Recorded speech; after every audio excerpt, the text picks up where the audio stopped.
कि सारी दुनिया ऐसा ही होएगा। जाते थे मेरी उन महान आत्माओं को मेरी आपसे साक्षी की और बहुत ही अच्छा भव्य द्वार बनाया जाएगा। स्टेशन का काम कुछ ही दिनों में शुरू।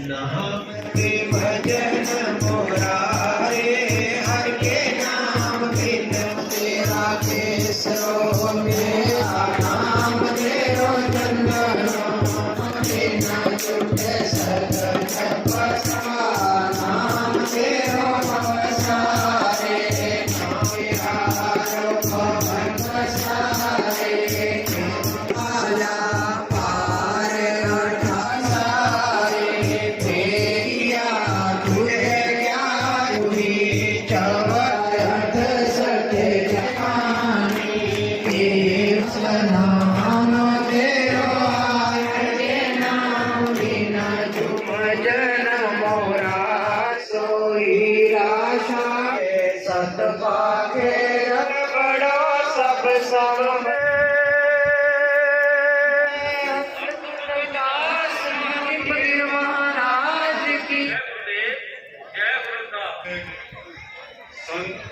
बड़े बड़े तीर पैगंबर योद्धा जिन्होंने उस जमाने के अंदर उस समय के अंदर जिहड़े धर्म के जिहड़े ठेकेदार सन जिहड़े जात पात ऊच नीच नाल साडे लोकां नूं वंड दिता गया सी, लेकिन उन्होंने इतनी उन्होंने अंदर काबलियत सी कि उन्हों का अकाल पुरख के नाल एक मिक होना और बाणी नूं जानना और हक सच की गल करनी उस समय के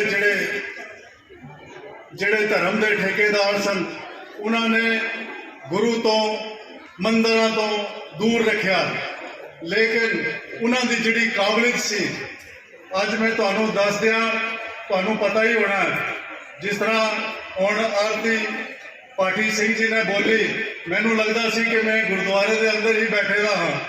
अज गुरु ग्रंथ साहब जी की जिहड़ी बाणी है उहदे विच 40 श्लोक जिहड़े हन श्री गुरु रविदास जी दे उन्हां दे विच दर्ज हन। भगवत की संगत की जो शिक्षाएं हैं उनका जो शुरू करेंगे तो ये महफल जो है ये मजलिस जो है 6 बजाएंगे हमको जाएंगे।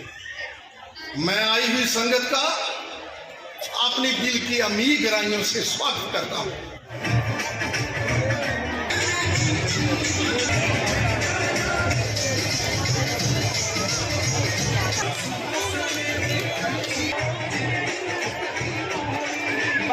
गुरु रविदास महाराज का 645वां प्रकाश उत्सव है, जिसको कठुआ की जनता जो है, कठुआ की संगतें बड़े हर्षोल्लास के साथ मना रही हैं।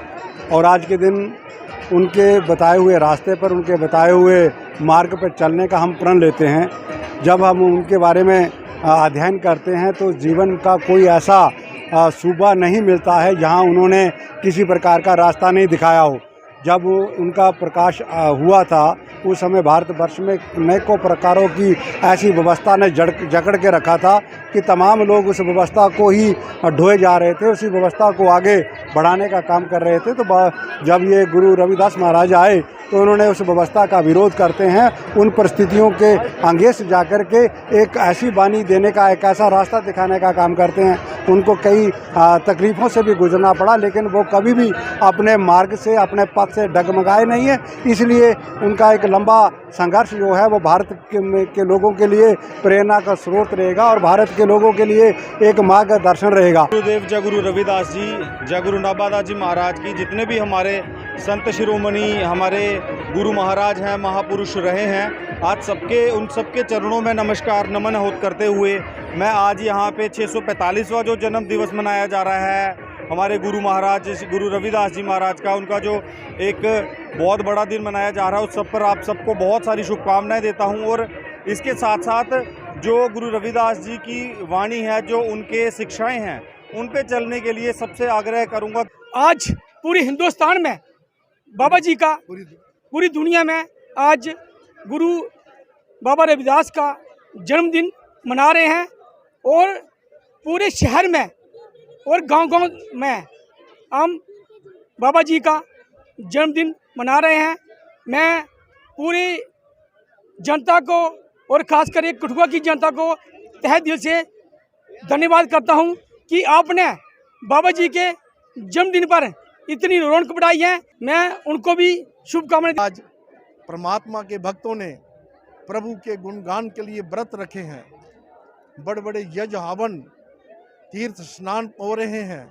क्यों हो रहे हैं कि आज के दिन इस धरती पर एक ऐसे अवतार ने जन्म लिया, इस ऐसी ज्योत ने जन्म लिया जिन्होंने हमारी गुलामी की जंजीरें काटी, जिन्होंने हमें परमपिता परमात्मा की प्राप्ति का रास्ता बताया। और महाराज के गुरुदेव जी के शब्द हैं, ऐसा चाहूँ राज में जहाँ मिले सबन को अन्न, छोटन बड़न संब से गुरु रविदास रहे प्रसन्न। गुरु महाराज ने कहा था मेरी प्रसन्नता उसी वक्त होगी जब ऊंच नीच छोटा बड़ा का इम्तियाज और मर्द का इम्तियाज खत्म होगा। आज सब लोग पेट भर के अन्न खाएंगे और प्रशासन ठीक होगा। ये पवित्र वाणी श्री गुरु ग्रंथ साहब में भी दर्ज है। मनसा वाचा कर्मणा, मन से, जुबान से और कर्म से एक हो जाना, यही एक संत की, यही एक साधु की, यही एक विवेक बुद्धि वाले इंसान की निशानी होती है। और मेरे भाइयों, सब लोग गुरु महाराज के बताए हुए रास्ते पर चले। इन्हीं शब्दों के साथ जय गुरुदेव, जय श्री गुरु रविदास जी।